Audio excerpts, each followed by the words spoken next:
Hey guys, I have decided to do a video for every single series, a prediction slash preview video. I think is my thing charging? I'm not sure, sorry, because my camera was dying, so I hope that it's charging now. But anyway, so I'm going to do Los Angeles Kings versus the Vegas Golden Knights.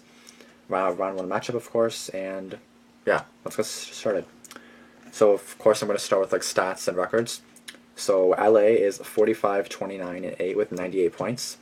And then Vegas is 51, 24, and 7, 109 points. And keep in mind, this is Vegas' first year.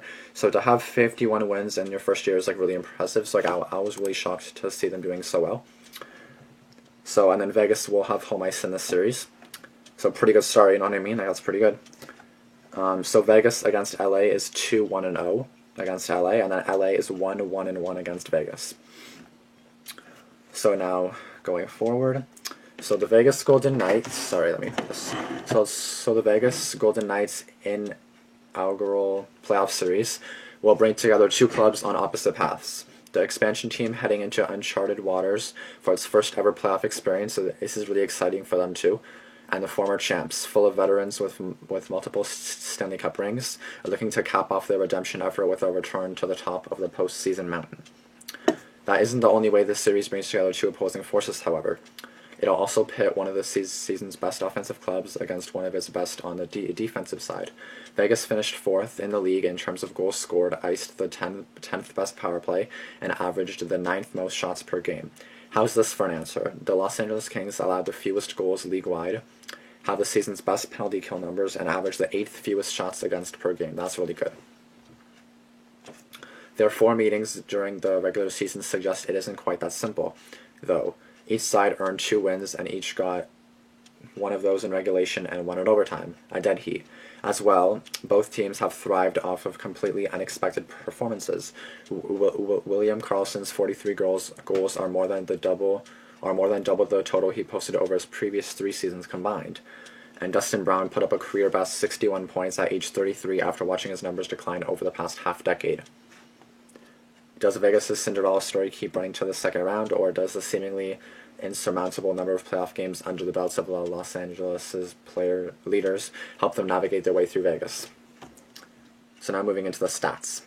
So for 5-on-5, Vegas is... So for 5-on-5, Vegas... Wait, what? Sorry. For 5-on-5, Vegas is 50.996 CF percent, or like their percentage, which is 12th in the league. 52.78 goals for percentage, which is 9th in the league. .922 save percentage, which is 17th. 8.38 shorthanded percent, which is 6th. And 100.57 PDO, which is 10th in the league. For LA, 50.05 CF percentage, which is 16th.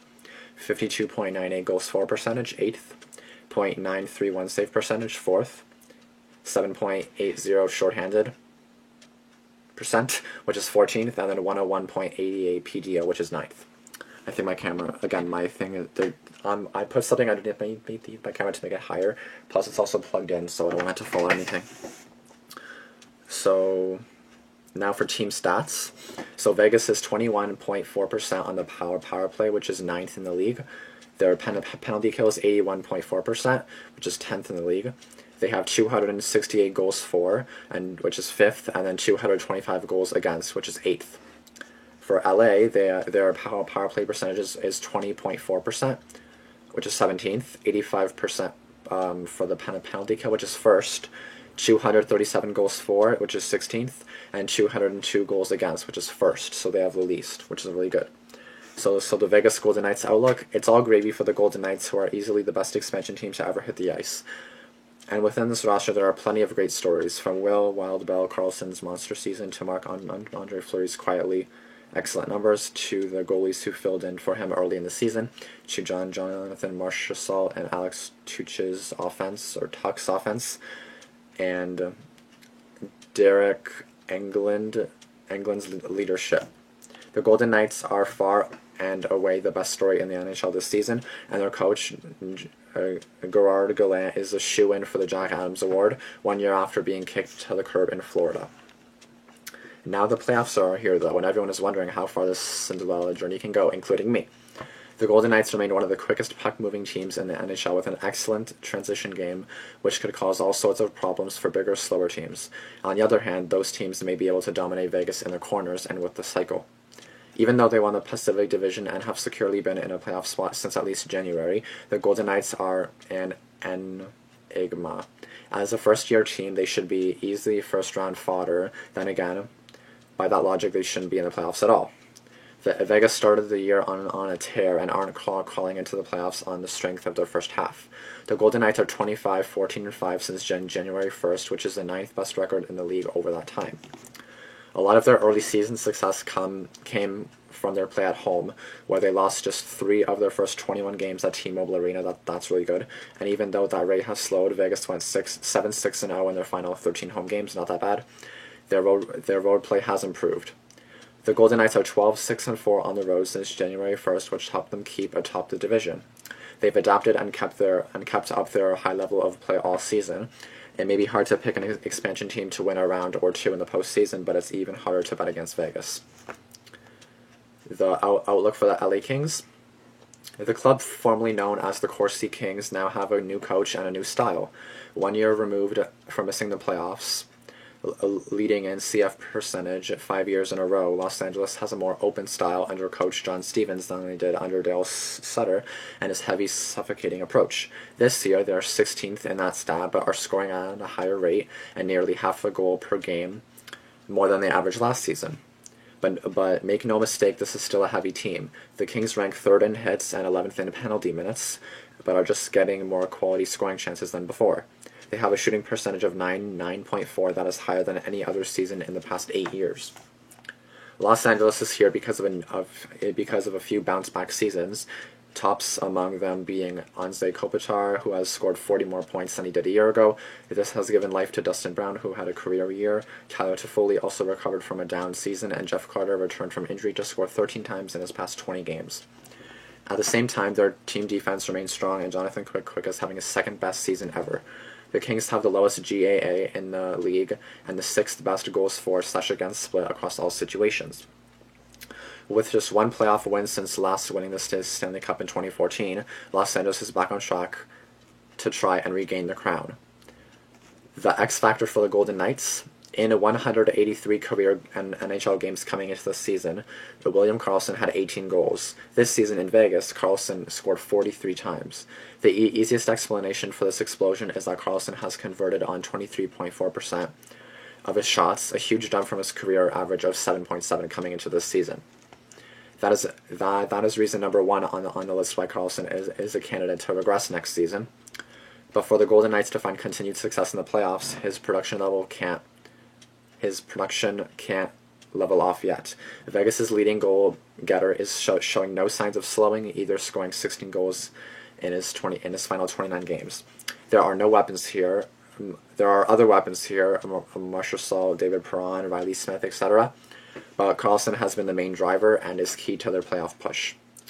The Kings' X Factor. From 2010 to 2014, Jonathan Quick had the 5th best playoff save percentage among goalies, with at least 30 postseason games, a solid .923 mark that led the Kings to 2 cups.